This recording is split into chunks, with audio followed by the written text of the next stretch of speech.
ನಮಸ್ಕಾರ ವೀಕ್ಷಕರೇ, ಗೋಲ್ಡನ್ ರತ್ನ vehicle YouTube channel ಹಾಗೂ ಫೇಸ್ಬುಕ್ ಪೇಜ್ಗೆ ತಮ್ಮಲ್ಲಿಗೂ ಸ್ವಾಗತ. ವೀಕ್ಷಕರೇ, ನಿಮ್ಮ ಹತ್ರ ಯಾವುದೇ ರೀತಿಯ ವಾಹನಗಳು ಮಾರಾಟಕ್ಕಿದ್ದರೆ ಸೆಕೆಂಡ್ ಹ್ಯಾಂಡ್ ವೆಹಿಕಲ್ ಸ್ಕ್ರೀನ್ ಮೇಲೆ ಕಾಣುವಂಥದ್ದು ನಮ್ಮ ಯೂಟ್ಯೂಬ್ ಚಾನಲ್ ಸಂಬಂಧಪಟ್ಟಿದ್ದು ವಾಟ್ಸಪ್ ಸಂಖ್ಯೆ ಆಗಿರುತ್ತೆ. ಈ ನಂಬರ್ಗೆ ನಿಮ್ಮದು ಗಾಡಿ ಸೇಲ್ಗಿರುವಂಥದ್ದು 8 ಫೋಟೋ ಕಳಿಸಿದ್ರೆ ಸಾಕು, ಕರೆಕ್ಟಾಗಿ ಕ್ಲೀನಾಗಿ ತೆಗೆದುಬಿಟ್ಟು ನಾವೇ ನಿಮಗೆ ಫ್ರೀ ಮಾಡ್ಕೊಂಡ್ಬಿಟ್ಟು ಕಾಲ್ ಮಾಡಿ ಎಲ್ಲ ಗಾಡಿದು ನಿಮ್ಮದು ಡೀಟೇಲ್ಸ್ ಎಲ್ಲ ಕಲೆಕ್ಟ್ ಮಾಡ್ಕೊಂಡ್ಬಿಟ್ಟು ಯೂಟ್ಯೂಬಲ್ಲಿ ಅಪ್ಲೋಡ್ ಮಾಡಿ ಸೇಲ್ ಮಾಡೋ ಪ್ರಯತ್ನ ಮಾಡ್ತೀವಿ ವೀಕ್ಷಕರೇ. ಯಾವುದೇ ಒಂದು ಕಾರಣಕ್ಕೂ ನಮಗೆ ಕಾಲ್ ಹೋಗಬೇಡಿ, ಜಸ್ಟ್ ಫೋಟೋ ಕಳಿಸಿ ನಾವೇ ನಿಮಗೆ ಫ್ರೀ ಮಾಡ್ಕೊಂಡು ಕಾಲ್ ಮಾಡ್ತೀವಿ ವೀಕ್ಷಕರೇ. ಫಸ್ಟ್ ಟೈಮ್ ನಮ್ಮ ಯೂಟ್ಯೂಬ್ ಚಾನಲ್ ನೋಡೋತ್ತಿರ ಸಬ್ಸ್ಕ್ರೈಬ್ ಆಗಿ, ಹಾಗೆ ನಾಲ್ಕು ಜನಕ್ಕೂ ಶೇರ್ ಮಾಡಿ. ಗಾಡಿ ಬಗ್ಗೆ ಏನು ಹೇಳಿದ್ರೆ ಕೇಳ್ಕೊಂಬರ ಬನ್ನಿ ವೀಕ್ಷಕರೇ. ಹಲೋ, ಹಲೋ, ನಮಸ್ಕಾರ ಸರ್. ನಮಸ್ಕಾರ. ನಮಗೊಂದು ಬಿಳಿ ಬಣ್ಣದಿರೋದು ಫೋರ್ಡ್ ಫಿಯೆಸ್ಟಾ ವೈಟ್ ಬೋರ್ಡ್ ಇರೋದು ಕಾರ್ ಗಾಡಿ ಹಾಕಿದ್ರಲ್ಲ ಮಾರಾಟಕ್ಕಾದಂತ. ಹೌದೌದು ಇದೆ. ಓಕೆ, ಏನೈತ್ರಿ ಸರ್ ಮಾಡಲು? ಮಾಡಲ್ ಬಂದು 2014 ಸರ್, ಅದು 14 2014 ಮಾಡಲು. ಓಕೆ, ತಾವು ಓನರ್ ಎಷ್ಟಾಗಿದ್ದೀರಾ? Owner single owner sir. 14 model ಇದ್ದರೂ ಕೂಡ ಓನರ್ ನೀವು ಒಂದೇ ಇದ್ದೀರಿ? ಹೌದು, ನಮ್ಮ ಮಿಸಸ್ ಹೆಸರಲ್ಲೇ ಇರೋದು. ಹೌದಾ? ಓಕೆ. ಕಿಲೋಮೀಟ್ರಲ್ಲಿ ಎಷ್ಟು ಓಡಿಸಿರ ಇಲ್ಲಿ ತನಕ ಗಾಡಿ? ಸರ್ 1 ಲಕ್ಷ ಹೊಡೆಯಿತು ಸರ್. 1 ಲಕ್ಷನೂ ಓಡಿರೋದು ಜೆನ್ಯೂನ್ ರನ್ನಿಂಗು ಪ್ರತಿಯೊಂದು ಕೂಡ ಶೋರೂಮಲ್ಲಿ ಎಲ್ಲ ಸರ್ವಿಸ್ ಹೌದು, ಶೋರೂಮಲ್ಲೇ ಎಲ್ಲ ಮಾಡಿಸಿರೋದು. ಸೊ ಹಿಸ್ಟ್ರಿ ಇದೆ. ನೀವು ಶೋರೂಮ್ ಸರ್ವಿಸೇ ಮಾಡಿಸಿರಾ? ಹೌದು, ಶೋರೂಮ್ ಹಿಸ್ಟ್ರಿ ಇದೆ, ಎಲ್ಲ ಶೋರೂಮಲ್ಲೇ ಮಾಡಿಸಿರೋದು. ಓಕೆ. ಗಾಡಿ ಟೈರ್ಗಳೆಲ್ಲ ಪರ್ಸೆಂಟೇಜು? ಟೈರೆಲ್ಲ ಎಲ್ಲ ಹೊಸದು ಸರ್, ಹೊಸದು. ಒಂದು 500 ಕಿಲೋಮೀಟರ್ ಓಡಿಸಿದ್ವಿ ಅಷ್ಟೇ. 4 ಹೊಸ ಟೈರು, ಎಕೋಮಾ ಟೈರ್ ಹಾಕ್ಸಿರೋದು. 36,000 ರೂಪಾಯಿ ಕೊಟ್ಬಿಟ್ಟು 4 ಟೈರ್ ಹಾಕ್ಸಿರೋದು. 36,000 ಅದು ಕೊಟ್ಟು ಬ್ರಾಡ್ ಹೌದು, ಬ್ರಾಡ್ ಟೈರ್, ದೊಡ್ಡ ಅದು ಸ್ಪೋರ್ಟ್ ಲುಕ್ ಬರುತ್ತಲ್ಲ, ಆ ಥರ ಟೈರ್ ಹಾಕ್ಸಿದ್ದೀನಿ. ಒಳ್ಳೆ ಗಾಡಿ ಗ್ರಿಪ್ ಇಲ್ಲ ಅಂತ. ಓಕೆ, 4 ಟೈರ್ ಹಾಕ್ಸಿರಿ. 4 ಟೈರ್ ಹಾಕಿಸ್ಬಿಟ್ಟು 500 ಕಿಲೋಮೀಟರ್ ತನಕ ಅಷ್ಟೇ ಓಡಿಸಿರೋದು ಹೌದು, ಗಾಡಿ ಒಂದು ಬಂದು. 500 ಓಡಿಸಿದ್ದೀನಿ. ಓಕೆ, ಸ್ಟೆಪ್ನೂ ಐತ್ರಿ? ಹೌದು, ಸ್ಟೆಪ್ನಿನೂ ಇದೆ. ಸ್ಟೆಪ್ನಿನೂ ಕೂಡ ಒಂದು 60-70% ಇದೆ. ಓಕೆ. ಯಾವಾಗ ತಾವು ಪ್ರತಿಯೊಂದು ಕೂಡ ಶೋರೂಮಲ್ಲಿ ಸರ್ವಿಸ್ ಮಾಡಿಸಿರಂತ ಹೇಳಕತ್ತೀರಿ, ಇಂಜನ್ ಕಂಡೀಷನ್ ಅಂತ ಯಾವ ಥರ ಇಟ್ಕೊಂಡಿರಿ ಸರ್? ಇಂಜಿನ್ ಆಯಿಲ್ ಸರ್ವಿಸ್ ಮಾಡಿಸಿ ಇವಾಗ ಒಂದು ರೀಸೆಂಟಲ್ಲಿ ಒಂದು ವಾರ ಆಗಿದೆ. ಇಂಜಿನ್ ಆಯಿಲ್ ಸರ್ವಿಸ್ ಮಾಡಿಸಿದ್ವಿ, ಮತ್ತು ಹೊಸ ಬ್ಯಾಟ್ರಿ, ಆಂಬ್ರಾನ್ ಬ್ಯಾಟ್ರಿ ಹಾಕ್ಸಿರೋದು. ಹಾಂ. ಅದು ಕೂಡ ಒಳ್ಳೆ ಪವರ್ ಬ್ಯಾಟ್ರಿನೇ ಹಾಕ್ಸಿರೋದು, 10,000 ಕೊಟ್ಟು. ಓಕೆ. ಯಾಕಂದರೆ ಇದಕ್ಕೆ ನಾವು ಆ್ಯಂಪು ಮತ್ತು ಊಫರ್ ಸ್ಪೀಕರ್ನೇ ಹೆವಿ ಫಿಕ್ಸ್ ಮಾಡಿಸಿದ್ದೀವಿ. ಹ್ಞೂ ಹ್ಞೂ ಒಳ್ಳೆ ಇದೆ, ಯಾಕಂದ್ರೆ ಪೈನ ಸಿಸ್ಟಮ್ ಹಾಕ್ಸಿದ್ದೀವಿ, ಅದಕ್ಕೋಸ್ಕರ ಒಳ್ಳೆ ಬ್ಯಾಟ್ರಿ ಬೇಕು ಅಂತ ಅಲ್ಲಿ ಹಾಕ್ಸಿದ್ದೀವಿ. ಹ್ಞೂ ಹ್ಞೂ ಇಂಜಿನ್ ಮಾತ್ರ ಪೆಟ್ರೋಲ್ ಇಂಜಿನ್ ಎಷ್ಟು ಸ್ಮೂತ್ ಇದೆ, ಅದು ಆ ಥರ ಪೆಟ್ರೋಲ್ ಇಂಜಿನ್ ಥರ ಸ್ಮೂತ್ ಇದೆ. ಡೀಸೆಲ್ ಇಂಜಿನ್ ಥರ ಫೀಲೇ ಬರಲ್ಲ, ಪೆಟ್ರೋಲ್ ಇಂಜಿನ್ ಥರನೇ ಫೀಲ್ ಬರೋದು. ಓಕೆ. ಡೀಸೆಲ್ ವೇರಿಯಂಟ್ ನಿಮ್ಮದು ಕಾರ್ ಇದ್ದರೂ ಕೂಡ ಪೆಟ್ರೋಲ್ ಗಾಡಿ ಯಾವ ಥರ ಫೀಲ್ ಬರ್ತೈತಿ ಆ ಥರ ಫೀಲ್ ಡೀಸೆಲ್ ಹೌದು, ವೇರಿಯಂಟ್ ಗಾಡಿನೇ ಬರ್ತೈತಿ ರೀ. ಸೌಂಡೇ ಗೊತ್ತಾಗಲ್ಲ, ಸೌಂಡೇ ಬರಲ್ಲ. ಓಕೆ, ಅಷ್ಟು ಸ್ಮೂತಿಯಾಗಿ ಐತ್ರಿ ಕಾರ್ ಮಾತ್ರ? ಅಷ್ಟು ಹೆವಿ ಸ್ಮೂತ್ ಇದೆ. ಒಂದು ಚೂರು ಮಡ್ ರೋಡ್ಗೆ ಹೋದ್ರೆ ಒಂದು ಸೌಂಡ್ ಇಲ್ಲ, ಏನಿಲ್ಲ. ಗಾಡಿ ಮಾತ್ರ ಎಕ್ಸಲೆಂಟ್ ಕಂಡೀಷನ್ ಇದೆ. ಮತ್ತು ಗ್ಲಾಸು ಅಷ್ಟೇ ನ್ಯೂ ಗ್ಲಾಸ್ ಹಾಕ್ಸ್ತು ಒಂದು 15 ದಿನದಲ್ಲಿ. ಯಾಕಂದರೆ ನಮ್ಮ ಸ್ಕ್ರ್ಯಾಚ್ ಮಾಡಿಬಿಟ್ಟಿತ್ತು ಮಗು, ಅದು ಬಫಿಂಗ್ ಮಾಡಿಸ್ಬೋದಾಗಿತ್ತು. ಯಾಕೆ ಬೇಕಂದ್ರೆ ಫ್ರೀಯಾಗಿ ಒಂದು 13,000 ಕೊಟ್ಟು ಹೊಸ ಒರಿಜಿನಲ್ ಕಂಪ್ನಿ ಗ್ಲಾಸೇ ಹಾಕ್ತಿರೋದು ಫ್ರಂಟ್. ಓಕೆ. ಆ್ಯಕ್ಚುಲಿ ಡಿಮ್ ಆಗಿಬಿಟ್ಟಿರುತ್ತೆ, ಅಂದರೆ ಈಗ 2014 ಅಲ್ವಾ, 10 ವರ್ಷಕ್ಕೆಲ್ಲ ಡಿಮ್ ಆಗಿರ್ತದೆ. ಆ ಚೇಂಜ್ ಮಾಡಿಸ್ಬೇಕು ಲೆಕ್ಕಾಚಾರ. ಒಂದು 8 ವರ್ಷಕ್ಕೋಸ್ಕರ ಗ್ಲಾಸ್ ಚೇಂಜ್ ಮಾಡಿಸ್ಬೇಕು. ಆದರೂ ನಾನು ಹೊಸ ಗ್ಲಾಸ್ ಹಾಕ್ಸಿದೆ. ಫ್ರಂಟ್ ಸೈಡ್ದು ಅಷ್ಟೇನಾ ಮಾಡಿಸಿರೋದು ಗ್ಲಾಸ್ ಚೇಂಜಸ್ಸು? ಏನು ಬ್ಯಾಕ್ ಸೈಡ್ದು ಆಗಿರ್ಬೋದು ಮತ್ತು ಡೋರ್ಗಳದ್ದೆಲ್ಲ? ಇಲ್ಲ, ಫ್ರಂಟ್ ಯಾವುದೇ ಕಾರಣಕ್ಕೂ 8,000 ಅಷ್ಟೇ ಪವರ್ ಬರೋದು. ಇಲ್ಲಾಂದ್ರೆ ಏನು ಗೊತ್ತಾ, ಮುಂದೆ ಕಣ್ಣು ಹೊಡಿತಾ ಇರ್ತದೆ. ಅವಾಗ ಏನು ಗೊತ್ತಾ, ಗ್ಲಾಸು ಡಿಮ್ನ ಅದು ಕಳ್ಕೊಂಬಿಟ್ಟಿರ್ತದೆ ಅಂತ ಅರ್ಥ. ಹ್ಞೂ ಹ್ಞೂ ಅದ್ರ ಪವರ್ ಕಳ್ಕೊಂಬಿಟ್ಟಿರುತ್ತೆ. 8 ವರ್ಷ ಅಷ್ಟೇ ಬಾಳಿಕೆ ಬರೋದು ಒಂದು ಗ್ಲಾಸ್ಗಳು. ಯಾಕಂದರೆ ಪವರ್ ಎಲ್ಲ ಅದೇ. ಈಗ ಎದುರುಗಡೆ ಹೆಡ್ ಲೈಟ್ ಹೊಡೆದಾಗ ಕಣ್ಣಿಗೆಲ್ಲ ಹೊಡಿತಾ ಇರುತ್ತಲ್ಲ, ಅವಾಗ ಗಾಡಿದು ರಿಫ್ಲೆಕ್ಟ್ ಹೋಗಿದೆ ಅಂತ ಅಂದರೆ ಅದ್ರದ್ದು ವೈಟ್ ಶೀಲ್ಡ್ ಹೋಗಿರುತ್ತೆ. ಅದ್ರ ಒಳಗಡೆ ಒಂದು ಲೇಯರ್ ಬರ್ತದೆ, ಅದು ಹೊರಟೋಗಿರುತ್ತೆ. ಅದೇ ಮುಂದೆ ಬರೋ ಕಾರ್ ಗಾಡಿ ಯಾವುದೇ ಗಾಡಿ ಬಂದ್ರೂ ಅದಕ್ಕೆ ರೋಡ್ ಹೌದು, ಕಾಣಲ್ಲ ಅವರಿಗೆ. ಹೌದು, ಏಜ್ 8 ಆಗಿದೆ ವರ್ಷ ಅಂತ ಲೆಕ್ಕಕ್ಕೆ ಬರೋದು ಅದು ಗ್ಲಾಸ್. ಹೌದು, ತುಂಬ ಮಳೆಯಲ್ಲಿ ಗಾಡಿನ ಓಡ್ಸೋಕ್ಕಾಗಲ್ಲ ಗಾಡಿ, ಹಳೆ ಗ್ಲಾಸ್ ಆದರೆ. ಓಕೆ. ಅದಕ್ಕೆ ನಮ್ಗೇನು ಗೊತ್ತಾ, ನಾವು ಒಳ್ಳೆ ಬ್ರ್ಯಾಂಡೇ ಹಾಕ್ಸೋದು. ಯಾಕಂದ್ರೆ ನಮ್ಗೆ ನೀಟಾಗಿ ಇರಬೇಕು, ಒಂದು ಫೋಕಸ್ ಚೆನ್ನಾಗಿರಬೇಕು ಅಂತ. ಓಕೆ ಸರ್, ಓಕೆ, ಬರಾಬರಿ. ಇವಾಗ ಗಾಡಿ ಆಕ್ಸಿಡೆಂಟ್ ಆಗೋದಾಗಿರ್ಬೋದು, ಗಾಡಿಗೆ ಸಂಪೂರ್ಣವಾಗಿ ಒಂದು ರೀಪೇಂಟ್ ಮಾಡಿಸಿರೋದಾಗಿರ್ಬೋದು. ಯಾವುದೂ ಇಲ್ಲ, ಒಂದು ಪಿನ್ ಪಾಯಿಂಟ್, ಒಂದು ಆಕ್ಸಿಡೆಂಟ್ ಯಾವುದೂ ಇಲ್ಲ. ಬೇಕಾದ್ರೆ ಅವರು ಶೋರೂಮ್ ಹಿಸ್ಟ್ರಿ ಇದೆ, ನಾನು ಚೆಕ್ ಮಾಡಿಸ್ಕೊಳ್ಳಿ, ಶೋರೂಮ್ ನಂಬರ್ಗೆ ಫೋನ್ ಮಾಡಿ ಕೇಳ್ಕೊಳ್ಳಿ. ಒಂದು ಆಕ್ಸಿಡೆಂಟ್ ಇಲ್ಲ, ಒಂದು ಡೆಂಟ್ ಇಲ್ಲ, ಯಾವುದೂ ಇಲ್ಲ. ಓಕೆ. ಡಾಕ್ಯುಮೆಂಟ್ಸ್ನು ಕೂಡ ರನ್ನಿಂಗ್ ಇಟ್ಟಿದ್ದೀರಾ? ಎಲ್ಲ ರನ್ನಿಂಗ್ ಇದೆ. ಫ್ರೆಶ್ ಇನ್ಶೂರೆನ್ಸ್ ಇವತ್ತು 2ನೇ ತಾರೀಕು ಅಲ್ವಾ, 2ನೇ ತಾರೀಕಿಂದ ರನ್ನಿಂಗ್ ಸ್ಟಾರ್ಟ್. 2ನೇ ತಾರೀಕು ಇನ್ಶೂರೆನ್ಸ್ ಆಗಿರೋದು. ಈ 2ನೇ ತಾರೀಕು, ನೆನ್ನೆ ದಿನ. Okay okay okay. F C ಅಂತೂ 14 ಮಾಡಲ್ ಇರೋದ್ರಿಂದ ಹೌದು, 29 ತನಕ ಇದೆ ಅನ್ಕೊಂತೀನಿ. 29 ಎಫ್ ಸಿಗೆ ಬಂದಿಲ್ಲ. ಓಕೆ. ಈಗ ಡೀಸೆಲ್ ವೇರಿಯಂಟ್ ಇರೋದ್ರಿಂದ ಮೈಲೇಜಲ್ಲಿ ಏನು ಕೊಡ್ತಿದ್ದಾರೆ ನಿಮ್ಮ ಕೈಯಾಗ? ಲಾಂಗಲ್ಲಿ 25+ ಬರುತ್ತೆ, ಸಿಟಿಲೆಲ್ಲ 23-25ವರೆಗೂ ಬರುತ್ತೆ. ಓಕೆ.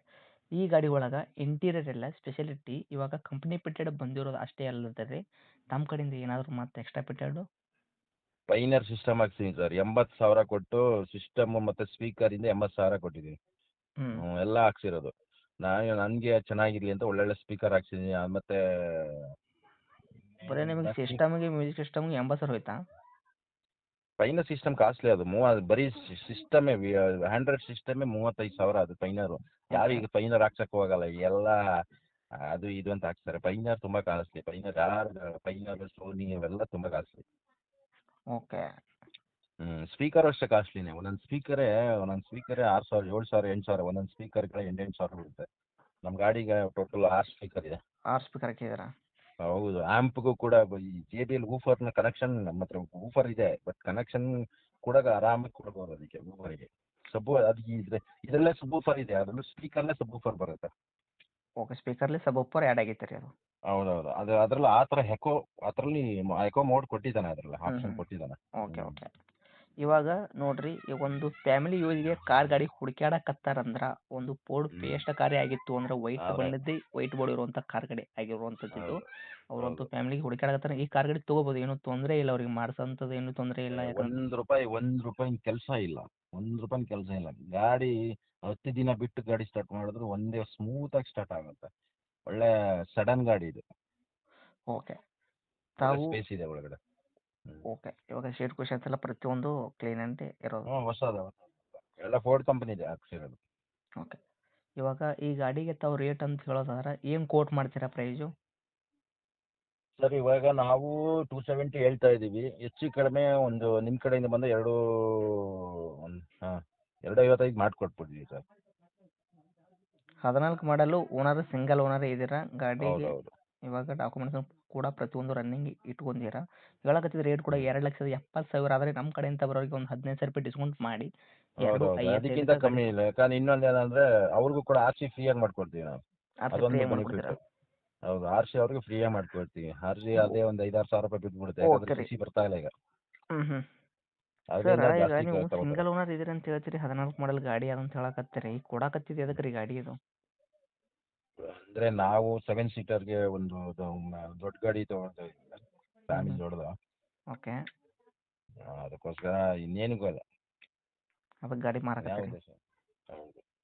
ಓಕೆ. ಗಾಡಿ ಮಾತ್ರ ಸಖತ್ ಕಂಡೀಷನ್ ಆಗೈತೆ. ಅವ್ರು ಹೇಳ್ತಿಲ್ಲ ಈಗ ಈ ರೇಂಜಲ್ಲಿ ಯಾವನು ಇಟ್ಟಿರೋಕ್ಕಾಗಲ್ಲ. ಬೇಕಾದ್ರೆ ಬಂದು ನೋಡ್ಬೇಕು ಗಾಡಿನ, ಆಮೇಲೆ ಅವ್ರು ಮಾತಾಡ್ಬೇಕಾಗುತ್ತೆ. ಗಾಡಿ ತೊಗೊಳೋರ್ಗು ಏನು ಹೆಸರಿಡಪ್ಲೇ ಇಲ್ಲ ಗಾಡಿ, ಆ ಥರ ಐತ್ರಿ? ಹಂಗಿದೆ. ಓಕೆ. ಲೊಕೇಶನ್ ಎಲ್ಲಿ ಐತ್ರಿ ಸರ್ ಗಾಡಿ ಇದು? ಸರ್ ಮೈಸೂರು ಮಣಿಪಾಲ್ ಹಾಸ್ಪಿಟ್ಲ್ ಇದೆಯಲ್ಲ, ಅದು ಪಕ್ಕ ಮಾನಸಿನಗರ ಅಂತ. ಓಕೆ. ತಮ್ಮದು ಕಾಂಟ್ಯಾಕ್ಟ್ ನಂಬರ್ ಹಾಕಿರಲ್ಲ? ಇದೇ ನಂಬರ್ ಹಾಕಿ. ಅಪ್ಡೇಟ್ ಮಾಡಿರ್ತೀವಿ ನೋಡಿರಿ. ನಮ್ಮ ಕಡೆಯಿಂದ ಬರೋ ಕಸ್ಟಮರ್ಗೆ ನೋಡಿ ಮಾಡಿ ಕೊಡೋ ಪ್ರಯತ್ನ ಮಾಡಿ. 255 ಫೈನಲ್ ಅಂತ ಇಟ್ಕೋಬೇಡಿ. ಬರೋ ಕಸ್ಟಮರ್ಗೆ ಇನ್ನೂ ಅಲ್ಲ, ಅವ್ರು ಬಂದವರು ಕೂಡ ಯಾರು ಬಿಟ್ಟು ಹೋಗಲ್ಲ, ಹಂಗಿದೆ ಗಾಡಿ. ಯಾಕಂದ್ರೆ ಗಾಡಿ ಆ ಥರ ವೈಟ್ ಕಲರ್ ಡಿಮ್ಯಾಂಡ್ ಇದೆ. ಮತ್ತೆ ಇನ್ನೊಂದು ನಾನು ಫಿಯೋದಲ್ಲಿ ಒಳ್ಳೆ ಬೆಸ್ಟ್ ಮೈಲೇಜ್ ಗಾಡಿಗಳು ಅಂದ್ರೆ ಇದು ಫೋರ್ಡ್ ಕಂಪನಿಲಿ.